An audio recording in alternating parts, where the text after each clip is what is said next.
دوستوں کے ساتھ جب گپ شپ ہوتا تھا تو میں کہہ رہا تھا کہ یار میں اپنے علاقے کے لیے کچھ کرنا چاہتا ہوں،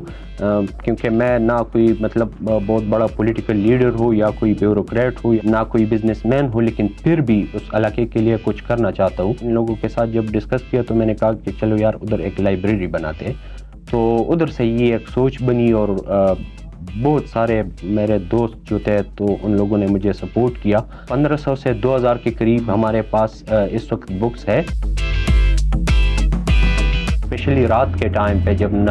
لوگ کھانا کھاتے ہیں، نماز پڑھتے ہیں، تو پھر ادھر آ کے وہ لوگ ایک سرکل بناتے ہیں اور وہ مختلف چیزوں پہ وہ ان لوگوں کی ڈسکشن ہوتی ہے اور بڑی انٹرسٹنگ جو ہے وہ موضوعات وہ لوگ اپنے درمیان چھیڑتے ہیں۔ اور کیونکہ لائبریری ہم نے ابھی بنائی ہے تو گاؤں کے جو 15 20 25 نوجوان ہیں وہ تو آتے رہتے ہیں، لیکن جو ہمارے قریبی گاؤں ہے تو ادھر سے بھی لوگ آتے ہیں۔ انشاءاللہ آگے ارادہ ہے کہ اس کو ایک پراپر لائبریری ہم بنائیں اور اس میں مختلف پھر سیکشنز، مختلف رومز بنا کے، سیکشنز بنا کے، تو اس میں پھر خواتین کا بھی ہم ارینجمنٹس کر لیں گے۔ اس لائبریری کی انفرادیت یہ ہے کہ یہاں پہ history, politics, fine arts, numerical sciences, medical sciences سب کی بکس ہیں، کیونکہ انہوں نے جو کمپین لانچ کیا تھا بک کلیکشن کے حوالے سے، تو اس میں مختلف واک آف لائف کے لوگ جو ہیں انہوں نے کنٹریبیوٹ کیا، تو اس ایک ڈائیورس لائبریری ہے جو جیسا کہ ہوتی ہے۔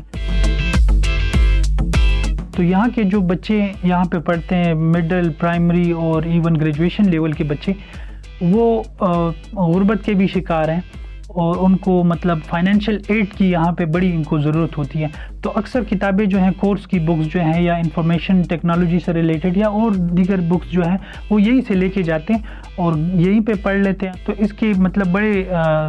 مثبت اثرات ہیں اور ہر طبقے پہ ہیں، مطلب اسکول گوئنگ بچے جو ہیں، اسٹوڈنٹ جو ہیں، اسکالر جو ہیں، ان کے علاوہ بزنس کمیونٹی جو ہیں اور سوشل ورک سے ریلیٹڈ جو یوتھ ہیں یا سینئر سٹیزن جو ہیں، ایون فیمیلز جو ہیں، وہ بھی اس سے زبردست انداز میں استفادہ کر رہی ہیں۔